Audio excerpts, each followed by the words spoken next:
Good morning, everyone, and welcome to another live session with FASA. Joining me today is Mercia Fynn of Kitch IP, and today we're going to be discussing the POPI Act and the compliancy of the POPI Act. So just to also say thank you to everyone for joining us. If you're out there, please give us a like and a share, especially if you know someone or someone in business who needs to know about the POPI Act and the compliancy and everything that we need to know about rules and regulations all over again. More rules, more regulations, but it is what it is. So just please share with friends and family if you are around. So just to remind you, Mercia Fynn is a director at Kitch IP, and she's the head of the commercial department and is in corporate law. Give you a bit of background, Kitch IP is a comprehensive specialist intellectual property firm whose services include advising on and assisting with registration and enforcement of patents, trademarks, and copyright. Over the last 144 years, Kitch IP has developed extensive knowledge and experience of the various legal systems and structures throughout Africa, and it safeguards the intellectual property rights of all clients, from startup companies to multinationals, not only in South Africa, but throughout Africa and across the globe. Kitch IP prides itself on a highly personalized service and unique offering in comprehensive industry, accomplished by a group of greatly skilled attorneys and a support staff with exceptional knowledge and expertise. So grab a cup of coffee, and in a moment, we'll be chatting with Mercia about the POPI Act and what you need to know.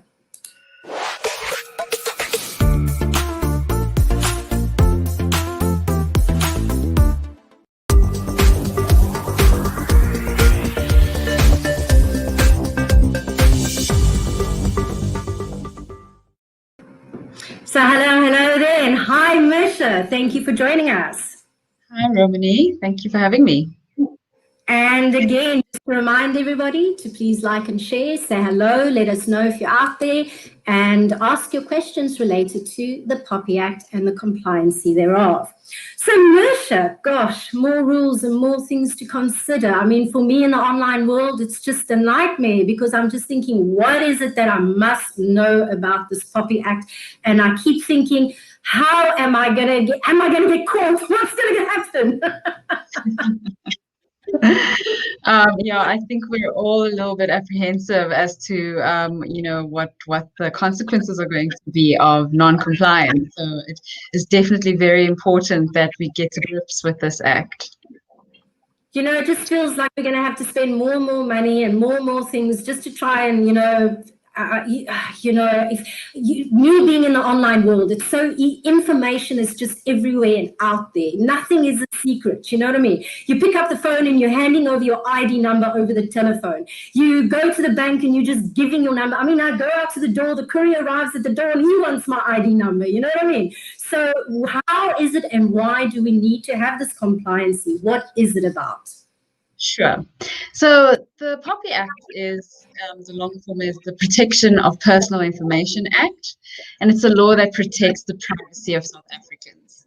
So it's an important act because, as you said, information is so freely available, it's so freely out there. We're required to disclose information for, almost every kind of transaction and all of our daily interaction.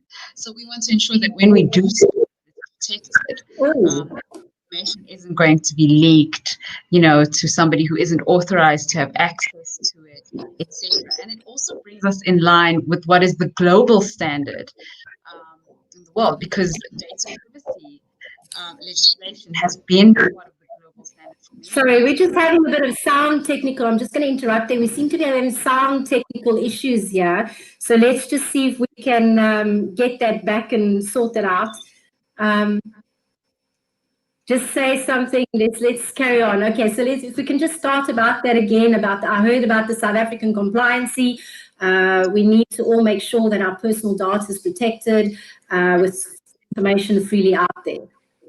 Absolutely. And as I was saying, this brings South Africa in line with the global standard as far as protection of personal information is concerned.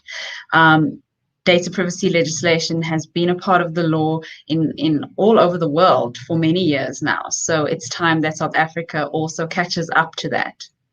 So what the POPI Act does is it governs the use, collection, communication, organization, storage, deletion, transfer, copying, etc. Basically anything that you do with personal information. And personal information is any information that is capable of identifying a person. So that's a natural person, or even a company, a juristic person. So it can include contact details, medical information, financial information, criminal information, employment information, biometrics, your opinions, your preference, even your geolocation. So, and what the Act requires is that all businesses process this personal information in compliance with the Act. And there are certain conditions that the Act sets out for how information is processed. And if we don't, as you were saying, we have so much compliance to be concerned about these days. If you don't comply, I mean, there are quite hefty penalties for non-compliance. You're facing a fine of between 1 million and 10 million rand, or even imprisonment of between 1 and 10 years in South Africa.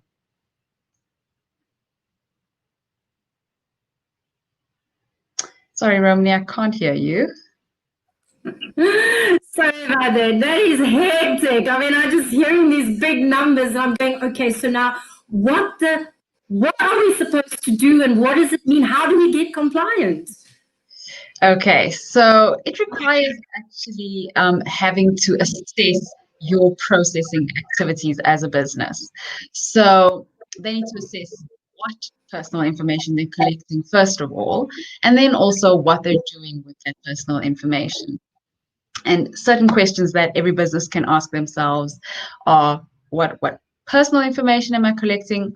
What kind of special personal information am I collecting? Now, special personal information is a specific category of personal information that is more sensitive than normal personal information and therefore requires more stringent safeguards.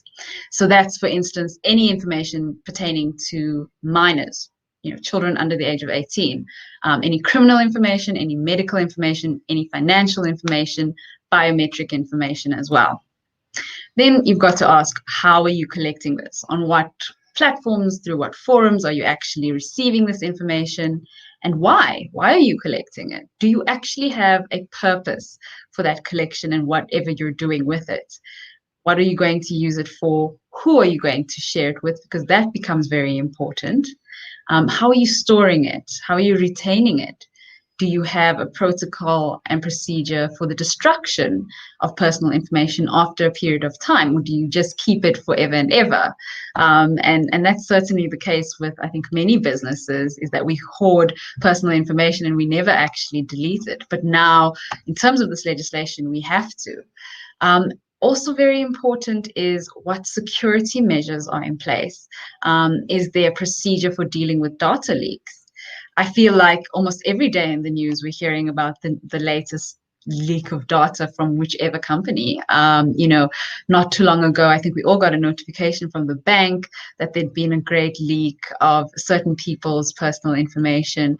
So it's important now, once this act comes into effect, that we actually have a procedure and a protocol for dealing with the unfortunate event where data might leak. Then are you transferring it across the South African borders? Are you transferring it outside of South Africa? And a transfer can even be you're housing it on a server outside of South Africa, and that constitutes a transfer. And now there are certain requirements for that.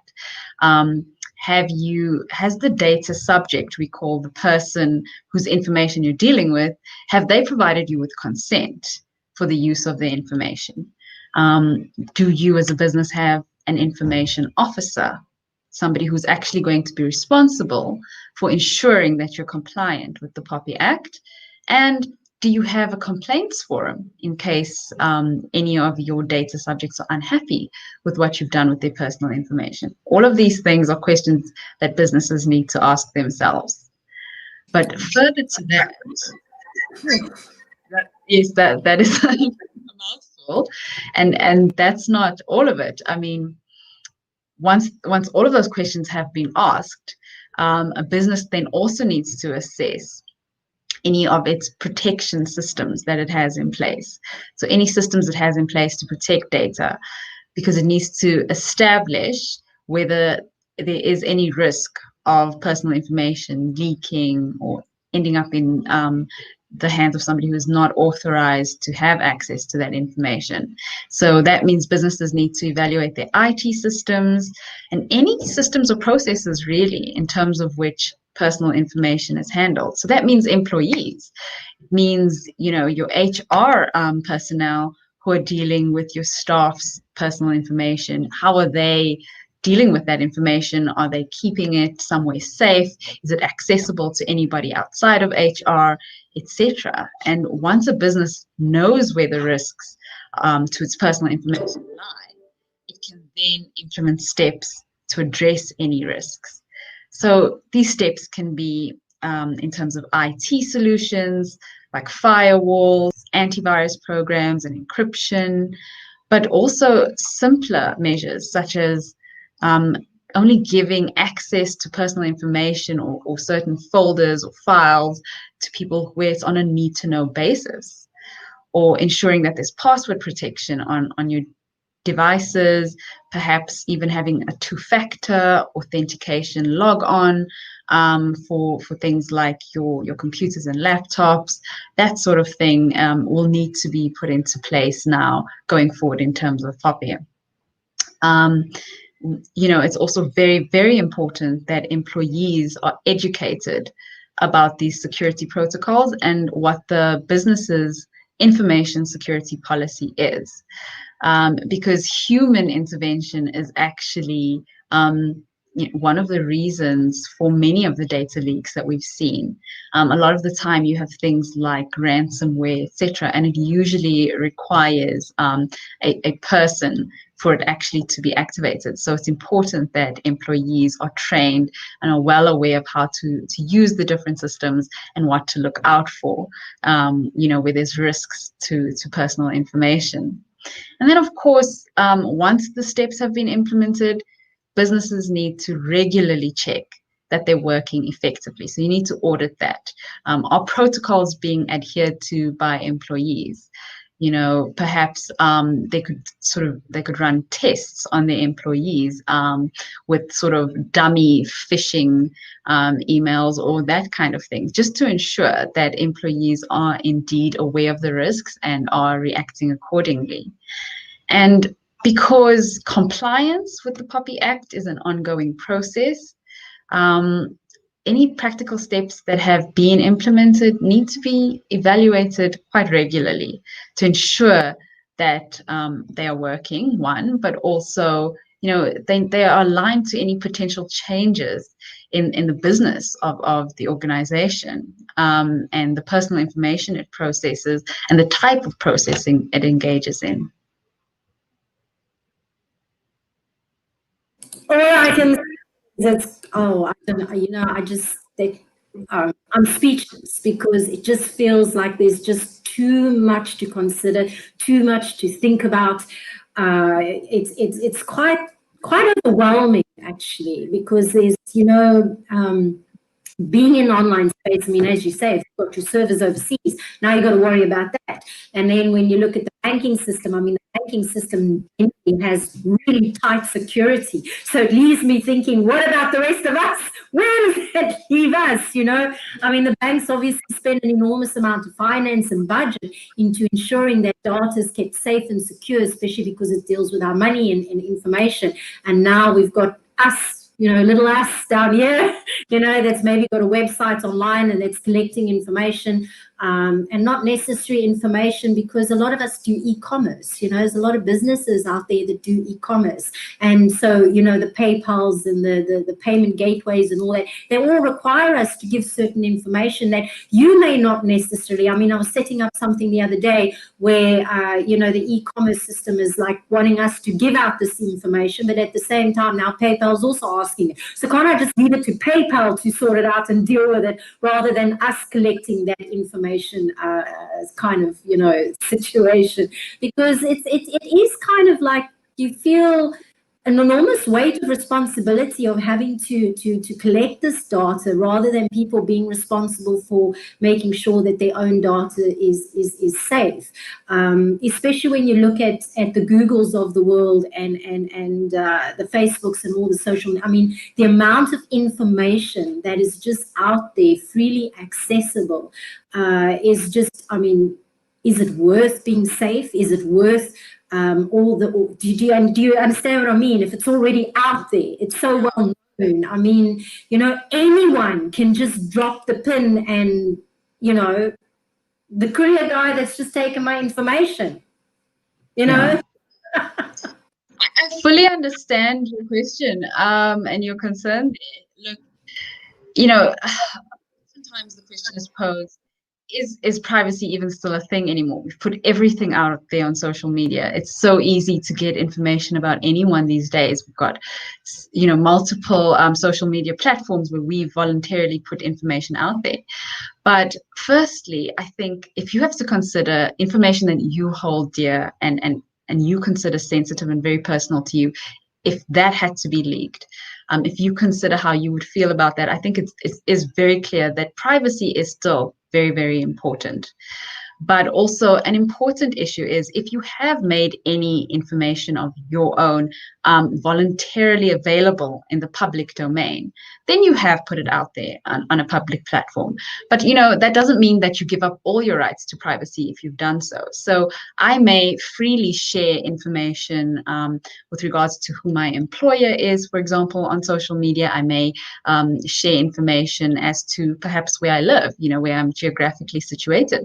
But that still doesn't mean that I'm happy for the rest of the world to have the kind of information about my personal contact details, for example. I still wouldn't want my, you know, my personal cell phone number, for example, to be out there.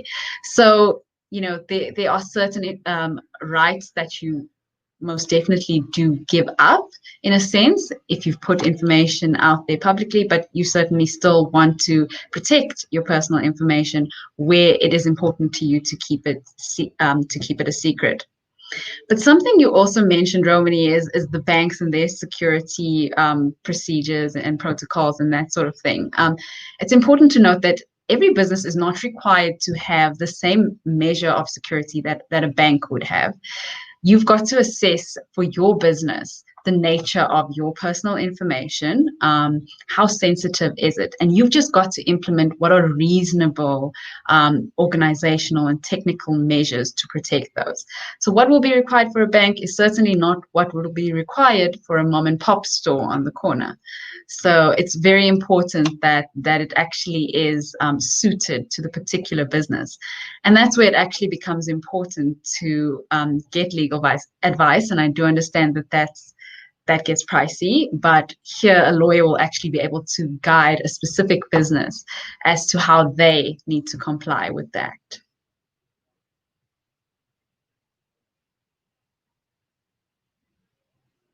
Because of the sound. So what can practical, sorry, I was just muting my mic because of the sound. What practical steps can a business take to comply with the POPI Act? So as I said, we discussed all the questions that can be asked. So that's exactly your first step, is asking all of those questions. What are you collecting? How are you collecting it? Okay. Okay. All of that. And then you do the evaluation of any risks that your business faces. And from there, that is a great starting point, because from there, a business actually has to come up with a POPI Act implementation plan. So, you know, you need to see, are there any interventions that do need to be put in place in a business?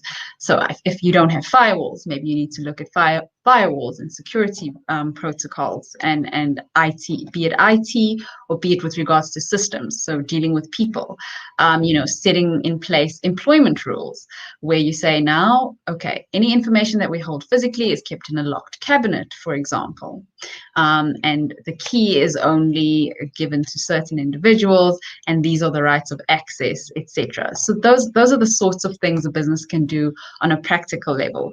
But it is very, very important that a business actually consult with a legal expert who can guide them as to how to comply with POPI. I mean, one of the things every business is going to need going forward is a POPI policy, which is really just a privacy policy which describes how that business collects information, how it uses it, how it stores it, how it processes it, and shares it. And this policy speaks to its employees, so the employees know what they need to do, but it also speaks to outside parties. So ideally, a business would put that policy on their website so that any person could view that and see what is going to happen with their personal information. Does that business adhere to the principles of the POPI Act? Are they protecting my personal information? And it's really important from a reputational perspective. I think it makes a consumer feel very comfortable dealing with. I certainly do personally feel more comfortable dealing with a business where I know that it's actually put out a privacy policy and it lets me know that it's going to take these measures to protect my personal information.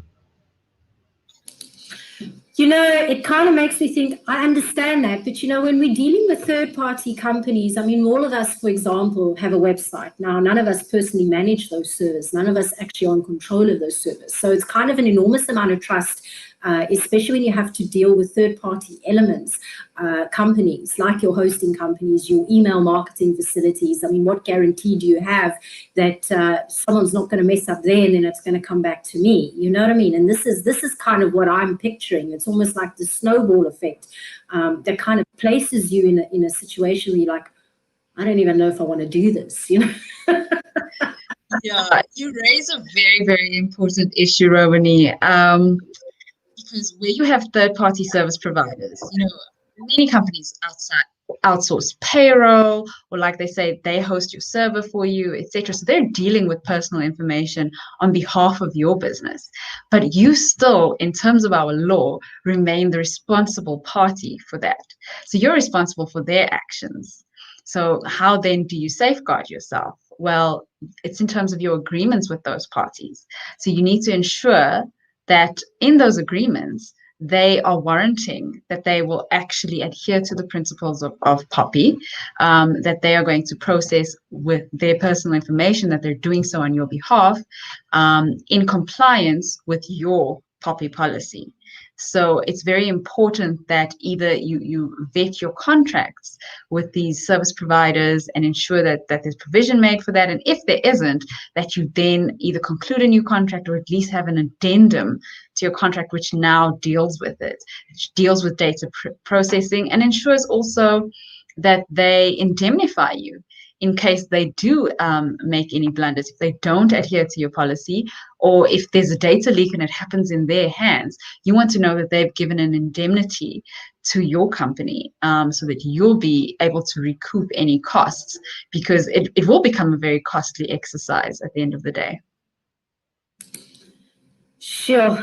I'm still feeling that overwhelm because, I just think so many things can go wrong without even realizing, especially because we are dependent on your mainstream corporate providers, and most of them do have the policies in place and they do have the rules in place, but, there's only so much a person can really do to ensure the safety of data, for example. And like you said, at the end of the day, it still falls on your shoulders, which in a world where things are so busy and we've got so much to do already in our daily lives. I mean, I'm personally finding that, sometimes I'm having to go to bed at like 1 o'clock in the morning because I'm still trying to get through the day. And now on top of this, I must deal with compliancy and POPI Acts and now trying to figure out whether my hosting company is complying or my internet company is complying, because that's also, the service provider. So now must I go and announce on the website, oh, I'm part of this service provider,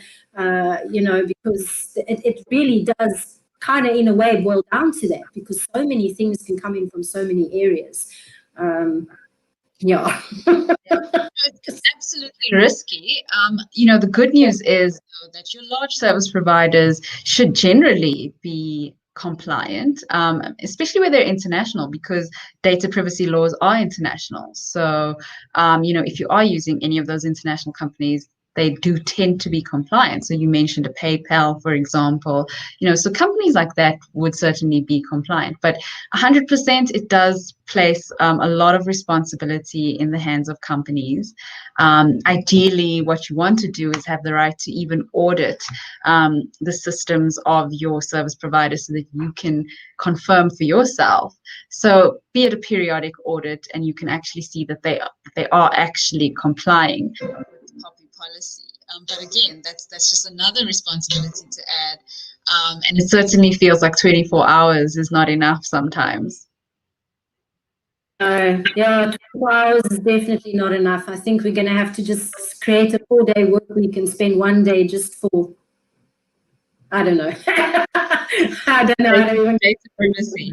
Yeah, gosh, I think I'm definitely going to have to invite you back to come and chat with us further about all this, because I feel like there's just so much we don't know. I mean, you've just kind of surfaced the whole magnitude of what we're in for.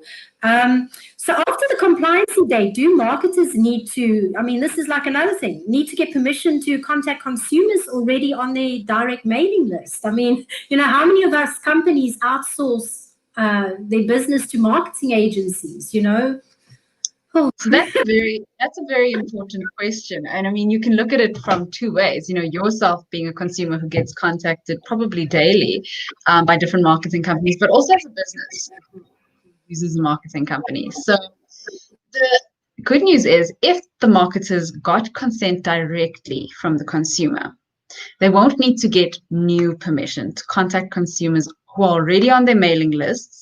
But this is only subject to the following. So subject to the fact that consent was informed consent. So it's in line with what was consented to.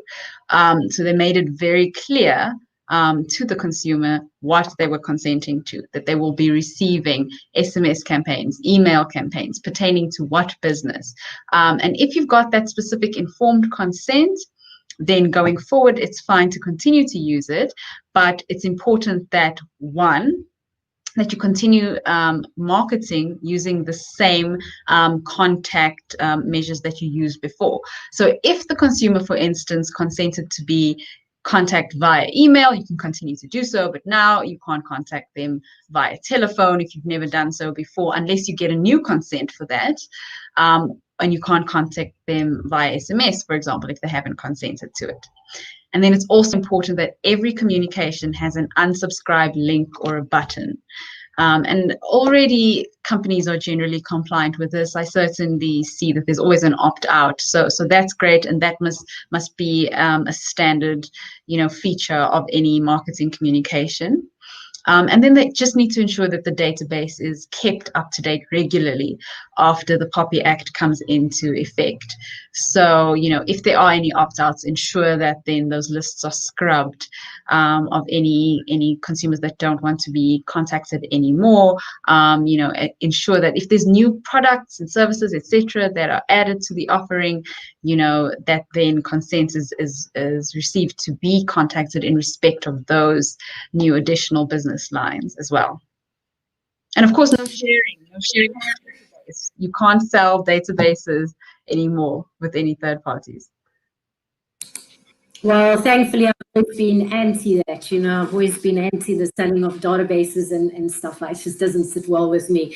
I just want to also say that if you're out there and you're listening to this, just bear in mind and just be a bit patient with companies out there. We're all doing the best we can with what we've got.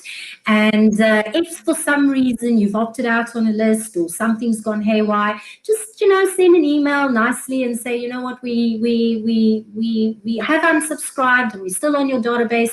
Don't go and cause a whole legal outbash and whatever based on the fact that you've tried to opt out and it hasn't happened. Sometimes glitches do happen.